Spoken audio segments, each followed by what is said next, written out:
మన పాలమూరు జిల్లాకు మళ్ళీ ముఖ్యమంత్రి అవకాశం రాలే.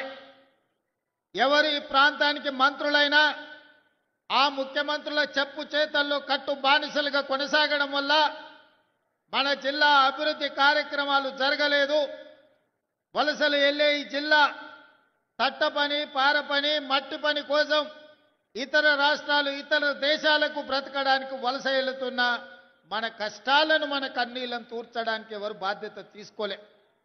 అందుకే ఈనాడు ఈ పాలమూరు జిల్లా చైతన్యమై మీరందరూ కలిసికట్టుగా ఈ ప్రాంతం నుంచి 12 మంది శాసనసభ్యులను ఎన్నుకొని నిండు మనసుతో ఆశీర్వదించడంతో ఈనాడు తెలంగాణ రాష్ట్రానికి నాయకత్వం వహించి తెలంగాణ రాష్ట్రానికి రెండవ ముఖ్యమంత్రిగా ఈ పాలమూరు బిడ్డ, ఒక రైతు బిడ్డ,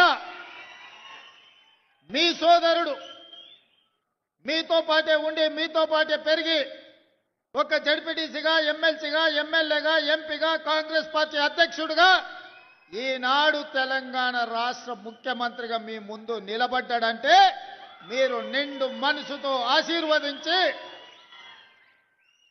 పాలమూరు గడ్డ ప్రేమిస్తే ప్రాణం ఇస్తుంది, మోసగిస్తే పాతాళానికి తొక్కుతుంది అని నిరూపించిండ్రు.